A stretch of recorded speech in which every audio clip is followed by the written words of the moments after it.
आज हम लोग समास पढ़ेंगे।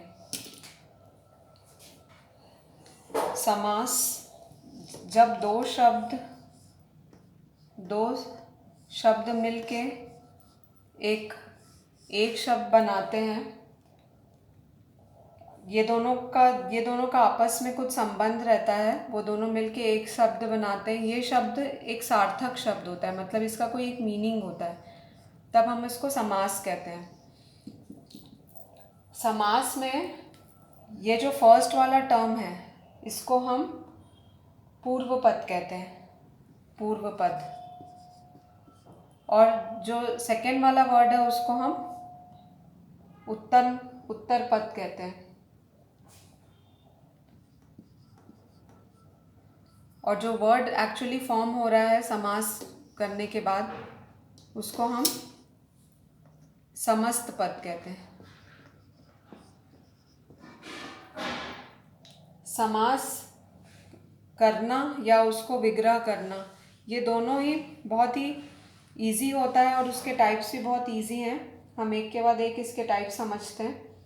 सबसे पहला होता है तत्पुरुष समास।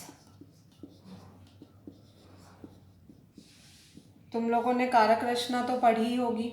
कर्ता ने कर्म को करण से के द्वारा संप्रदान को के लिए आपादान से अलग होने में। अगर आपने नहीं पढ़ी है तो पहले कारक रचना का वीडियो देख लो, उसके बाद आप इस पे आना।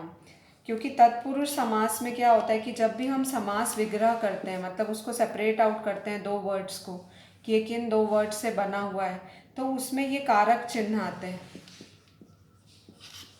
कारक चिन्ह कैसे आएंगे? जैसे अगर सपोज आप राज भवन, सिंपली हमको इसका मीनिंग लिखना है। जब हम समास विग्रह कर रहे हैं तो ये राज और भवन दो शब्द से मिलके बना हुआ है, तो जब हम इसका मीनिंग लिखेंगे तो वो बनेगा राजा का भवन।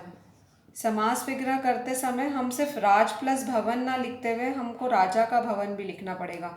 अब चूंकि यहाँ बीच में एक कारक चिन्ह आया है, कर्ता ने, या तो ने आएगा या को आएगा या से के द्वारा, के लिए, का, के की, इस टाइप के कोई भी चिन्ह आएंगे जो कारक चिन्ह जिनको कहा जाता है, तो ऐसा समास तत्पुरुष समास कहलाएगा। इसके और एग्जाम्पल हैं, जैसे सुख प्राप्त, तो सुख को प्राप्त। जेब कतरा, जेब को कतरने वाला, ठीक है। रसोई घर, रसोई के लिए घर। अगर अपन इसका तत्पुरुष का डिटेल करेंगे तो तत्पुरुष समास ही बहुत सारे टाइप के होते हैं। जैसे हमारे कारक होते हैं ना, कर्ता ने कर्म को, तो को से शुरू होता है, ये कर्म से शुरू होता है।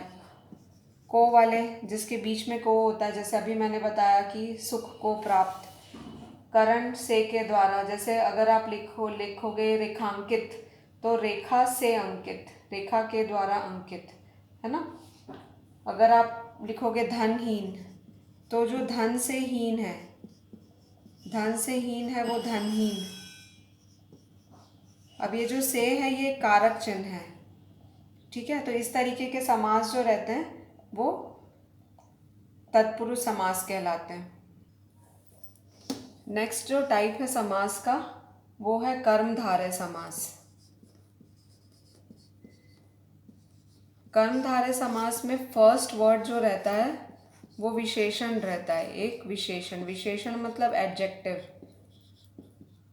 जो इसकी क्वालिटी बताता है, सेकेंड वाले टर्म की क्वालिटी बताता है। सेकेंड वाले टर्म को हम विशेष्य कहते हैं, जिसकी वो क्वालिटी बता रहा है, ठीक है। अगर फर्स्ट वर्ड जो है वो विशेषण है तो हम इस टाइप के समास को हम कहते हैं कर्मधारय। जैसे नील कमल,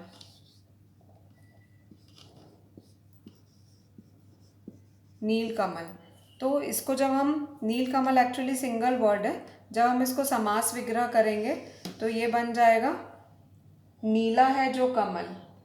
जैसे अगर हम कहेंगे पुरुषोत्तम, एक वर्ड है पुरुषोत्तम,